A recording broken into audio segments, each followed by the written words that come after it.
completely sidetracked from what we wanted to talk about. It's fine. Conversation's flowing. No. As in, like, I want to go back to that. Because I did want to talk about that. With the mental elevation. Yeah, no, there was something that I wanted to say earlier. I didn't say it. It was like... Not that. The other week, we was talking about if you don't know where you begin, if you don't know where you are at this current moment, then you're not going to know how to figure out everything. And, yeah. So if you have to find out where you are first in order to start changing your perspective on things. Like we were saying for the last episode, we talked about where we were. Like we made it a homework for ourselves to figure out what it is. Getting to know ourselves. Yes, getting to know ourselves. Right? And you can't fully level up or change your perspective on anything if you don't know what your perspective is. So you have to first find out what your perspective is in this current moment, and then you can... branch out. Yeah, then you can try to fix things and edit things and change things and whatever it is that you want to do after that. But you're never going to know what it actually... where you're at. Self-awareness. Yeah. Self-awareness. A lot of us don't have that. Yeah, but like, even with the self-awareness thing, because I've realised sometimes when I'm like self-reflecting and being reflexive, I guess, and I'm about to do something or post something or whatever, it's like, or even wearing something, it's like, am I wearing this because do I actually want to wear this, or is it because I know it's the outside, how they're going to perceive me? And it's like, okay, but I don't care for the outside. Why am I caring for the outside? I'm doing what's good for inside. And then I go down that route and I feel good. I feel better, type of thing. And with that mindset and with that perspective, I think that's something that can help cure, like, I don't like the term insecurities, but your insecurities in a sense. Yes. So, for example, like with body image, right? Like, I know I was saying this before, like, just generally, the society we live in, women's bodies have been, just portrayed in, like, the whole sexualized thing and all of that. Have been oppressed. I've been oppressed to, like, a sexual object. Yes. Objectified. Exactly. And then with that, it's like, there's a prototype for the ideal female body. And it's like, if you're not part of that or you don't reflect that, you're not it, basically. Yes.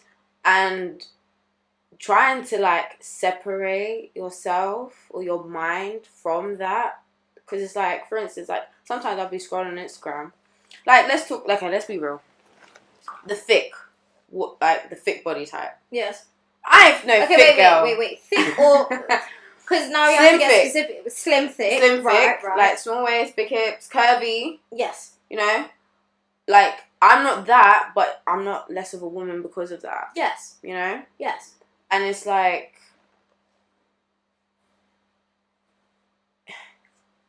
as a woman, try not to look at your body from the viewpoint of a man.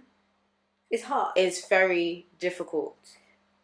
But sometimes it's even deeper than the viewpoint of a man because we have internalized it. Yes. We've made it our problem. So it's not even the viewpoint of a man. It's like of society. Oh yeah. But we've internalized it. Like that book, the one that you was reading, you made me read, the feminist one. Yeah.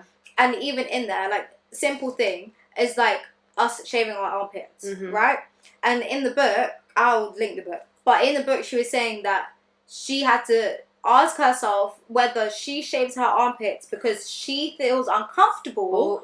Or if she feels uncomfortable because society has told her that she can't have hair. Exactly. That mind, like, those decision makings is what will be in my head when it comes to everything I do now. Right, but you don't even know that that's a problem.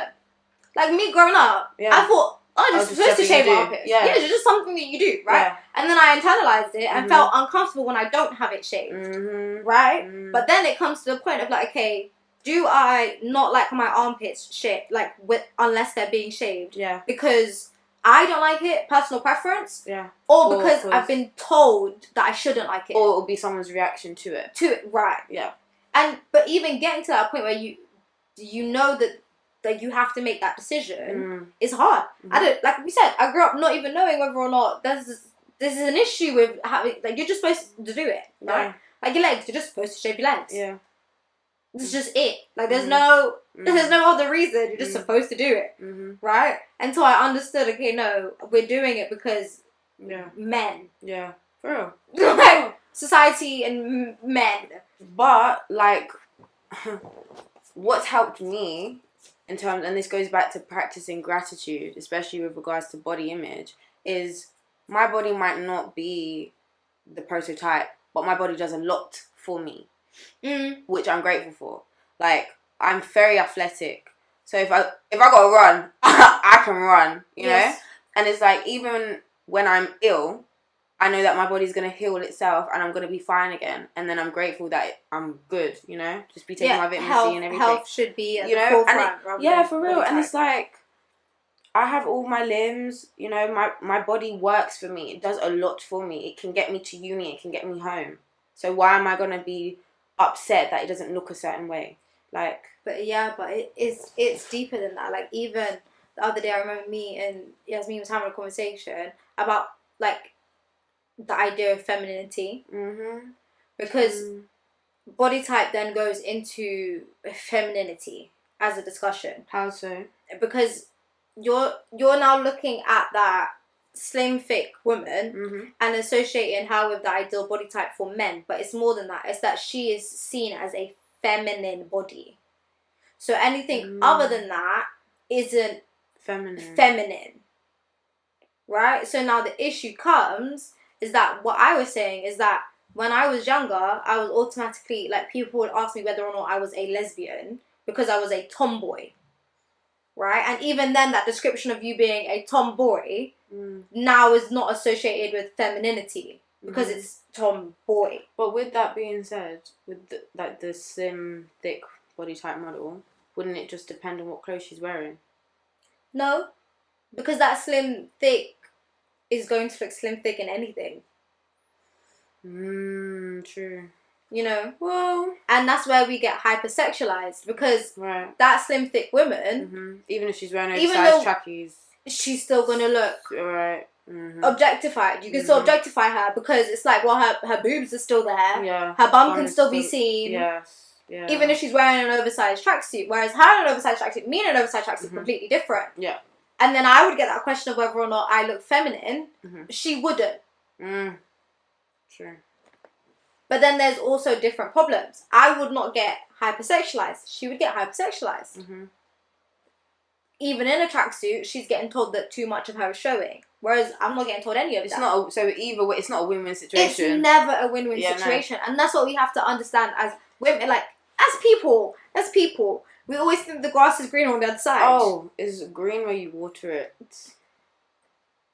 It's not. Like, there are their own problems. But like I was saying about femininity, it's like we've created these words and these stigma around bodies and women, and certain things aren't seen then as feminine because they're associated with men. So hair, associated with men, beards, all of these things, right? Masculine. So when a woman hasn't shaved her legs, and it's not that she hasn't shaved her legs, she doesn't want to. Yeah. She doesn't want to shave her legs.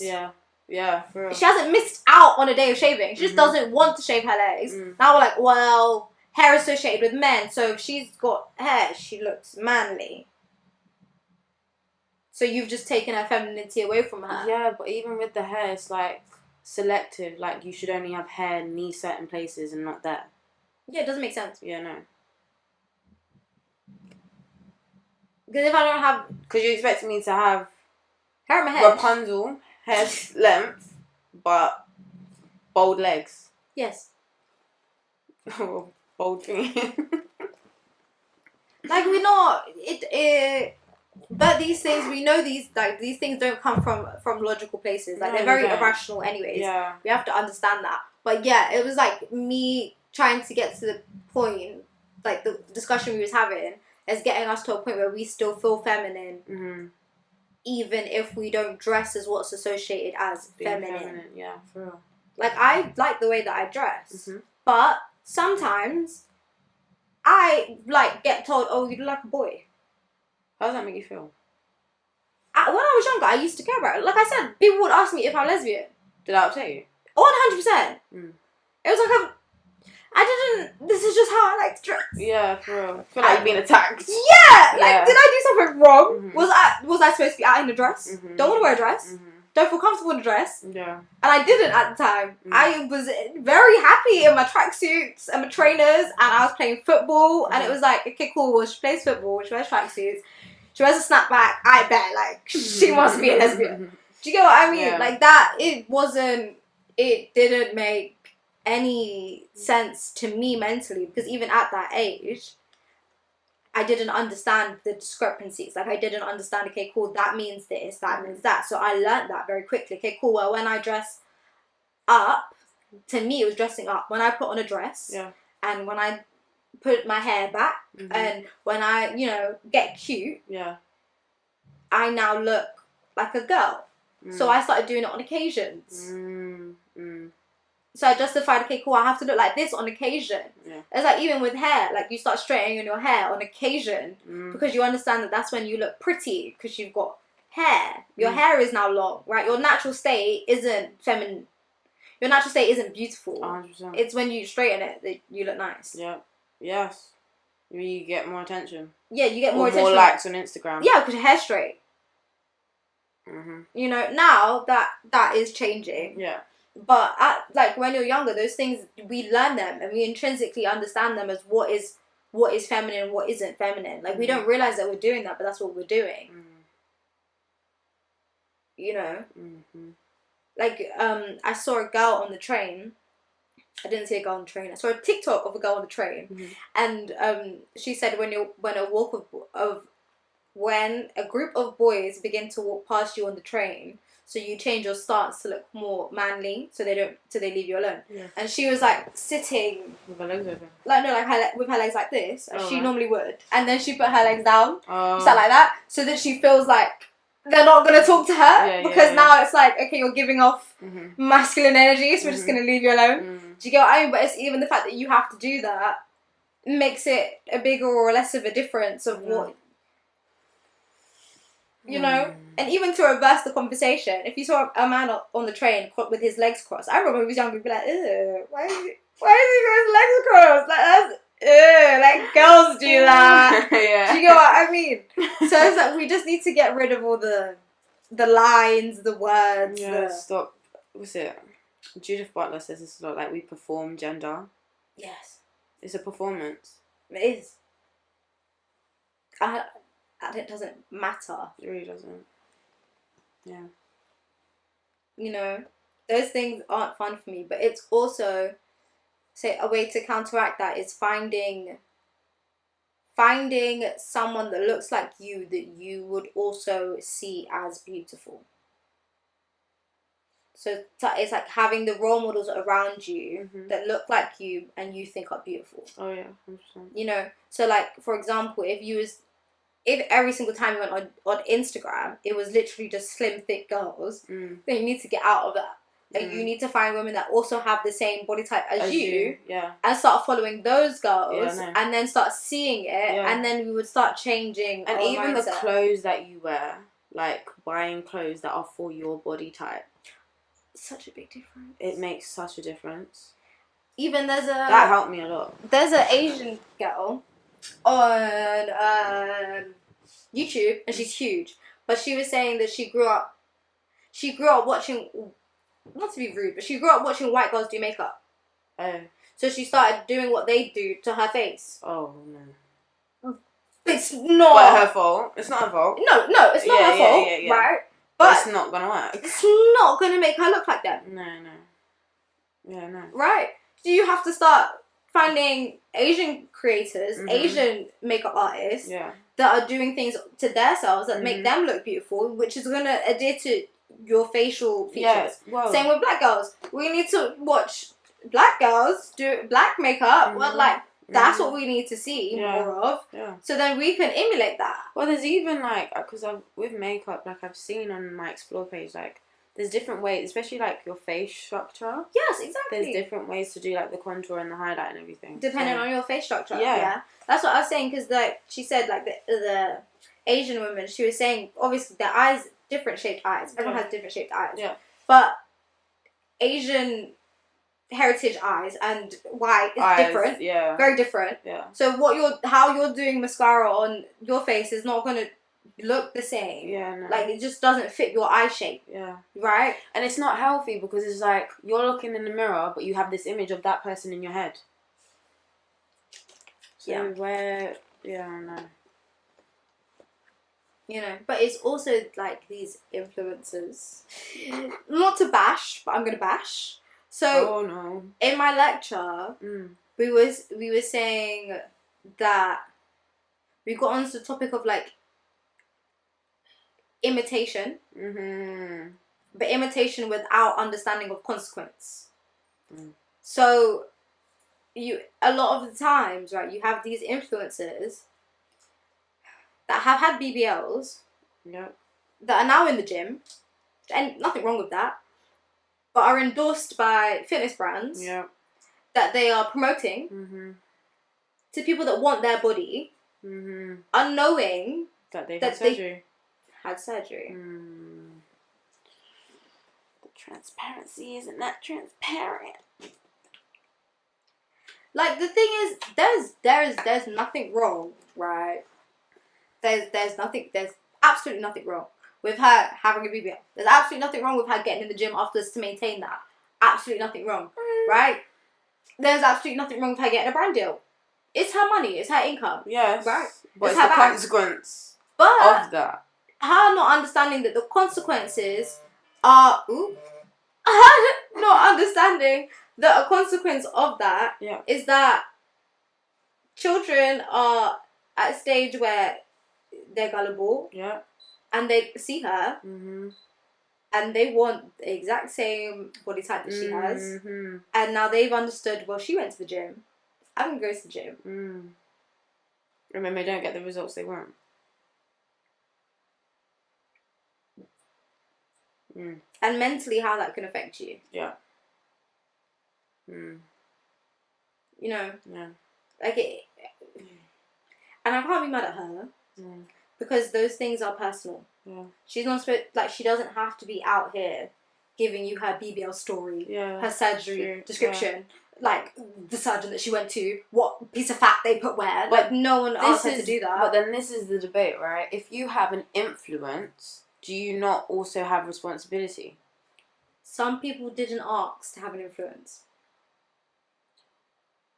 They didn't ask to have it, but they're happy with the benefits that it comes with. True. So if you're taking the benefits, then you also have to take responsibility, right? Fair, but not everyone believes that. Then delete your account. Get a new income. I'm joking. Quit your job. No, I'm joking. I agree. In practice, it's a bit hard. Yeah, no, it's different. I mean, I'm not in that field, so, you know, it's easy for me to say. Yeah. Isn't it? But, I don't know. Because then it's like, how much of your privacy do you have? Yeah. You know, like, how much of your private life is private? That's a surgery. Yeah. Yeah, it's cause, do they class it as cosmetic surgery? Yeah, it's surgery. Yeah. And yeah, like, it will change how you look. But it's still surgery. Like, it's still life-threatening. You're still taking yourself there to have a procedure. BBLs aren't safe. No, they're not. At all. Any surgery isn't safe. True, but no, but especially that. They're not safe. Right. So, they're having multiple complications. Multiple people have had problems and side effects. So, how much of that do you really want to tell the world? Yeah. You know? Like, the stigma behind it, isn't it? Yeah, the stigma behind also. Surgery. So it's a bit hard, but all I can say is I ain't chatting to influencers and telling them what to do. But as the people that watch those influencers, we need to get way more.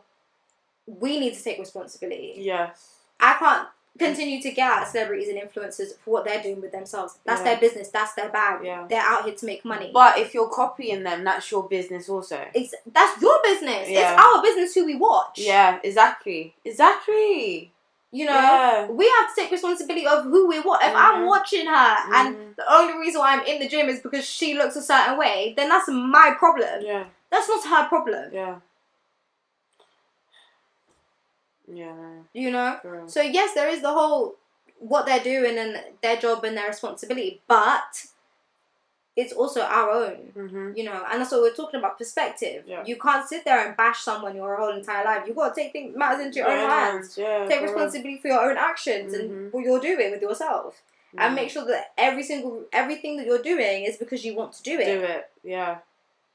And not for other people or for other things or for other reasons. Facts. You know, and it's easier said than done. It's definitely easier said than done. But do it nonetheless. Or try. Attempt. Yes. Get in the mindset of it. Or at least get in the mindset of realizing that you're doing it. Yeah. You know, get in the mindset of when something happens, catching it. Like, if you're about to blame someone, be like, I bet, like, it's not their fault, it's mine. Yeah, no, for real. Or let me take responsibility for my own actions. I can still be mad at you, but I saw where maybe I went wrong. Yes. Yeah. You know? Yeah. Like, try to get to that place where it's like, I can catch when I'm about to just victimize myself. Yes. Compared to me taking responsibility for my actions. You know, that changes a lot. Yeah. That definitely does. If you can get to the place where you're like, okay, cool, this is where I messed up. Now, don't just start bashing yourself. No. Of course not. Like, don't do it in reverse. But get to that place where you're understanding that, okay, cool, of awareness. Get that place of awareness, of understanding, okay, cool, maybe I fucked up. Maybe they fucked up. But you know what? Even with that, I think sometimes the blame game or not taking accountability is really out of embarrassment.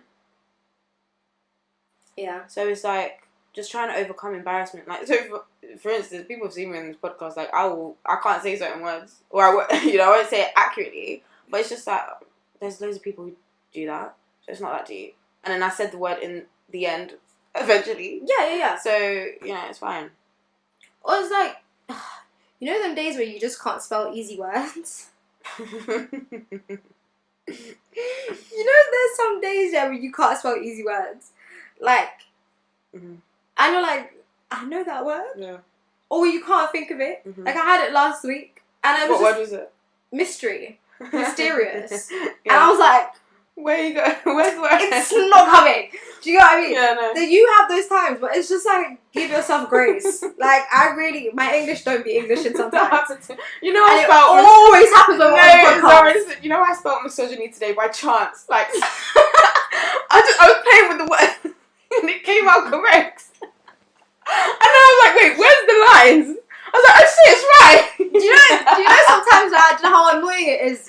I'm short, yeah. So in the lecture room, I have to sit in the front row, or like at least one of the front rows, so that I can hear and see the lecturer. Oh boy, yeah. Sometimes I be like, the words just don't be wording.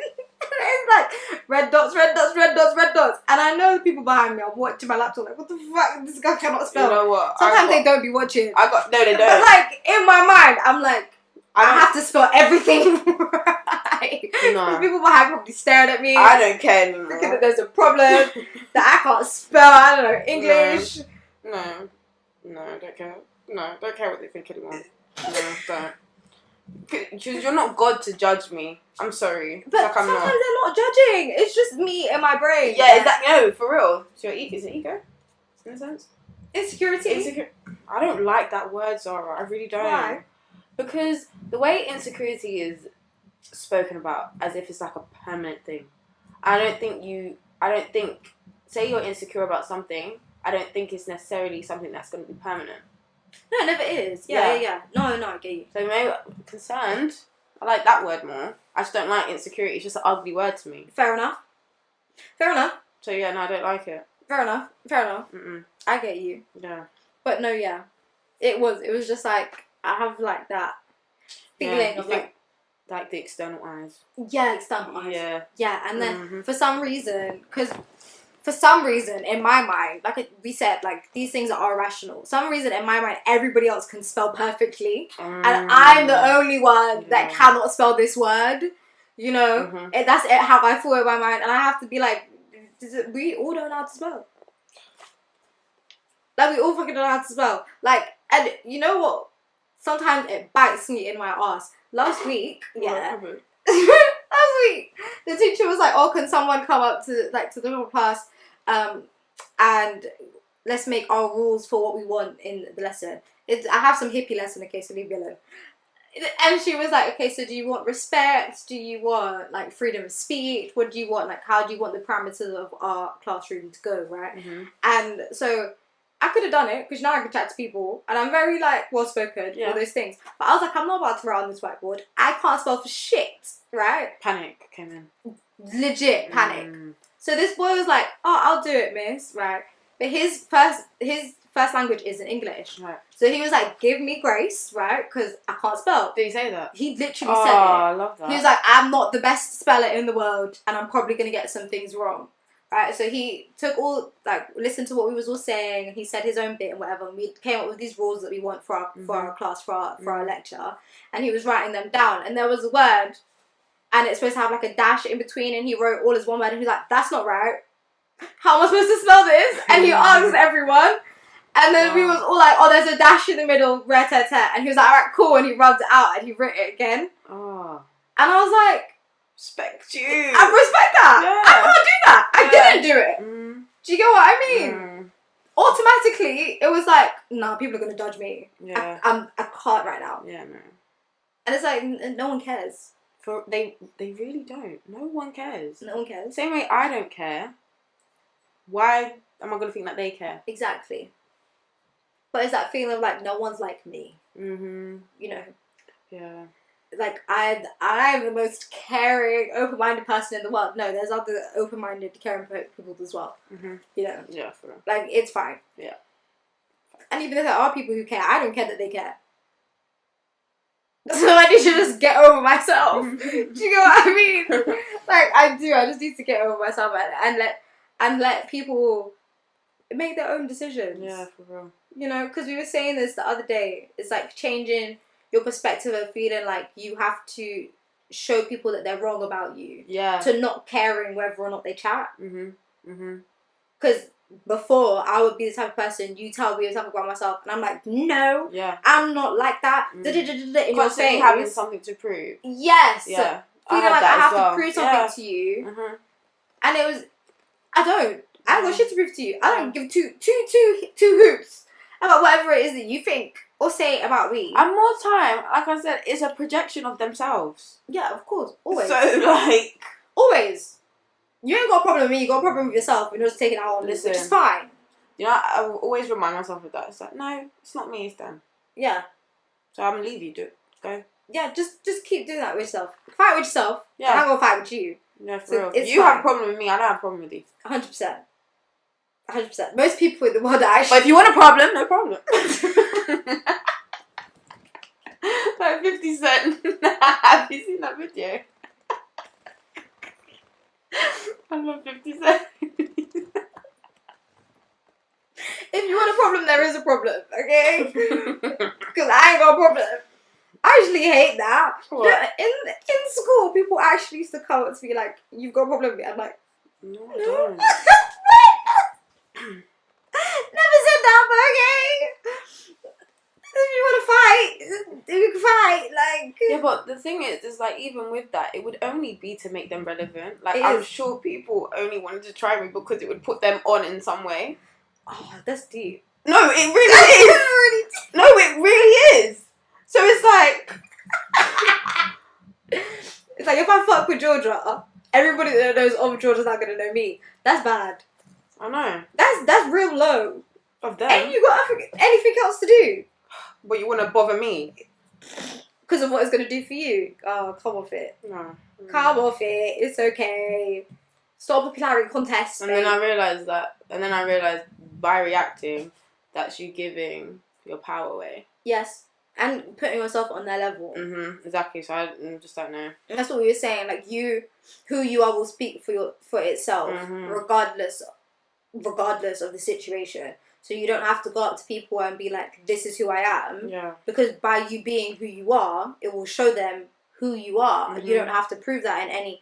And, like, the person that I want to be doesn't argue. Yes. Isn't bothered. Like, isn't bothered. They're unbothered, nonchalant. So why am I going to make myself bothered? Right. To tell you about how not bothered I am. Clearly I'm bothered. Do you get? Right. So I just have to get to a point where it's like, I don't want to be bothered, so I'm not going to be bothered by it. Yeah. People are finna talk regardless. They really are. But I will know about it. Don't you worry. I will find out. The universe finna tell us. God finna tell us. The science finna tell us. So keep trying. We know. Yeah, we know all the time. We do know. Anyways, we'll see you lot next week. Bye.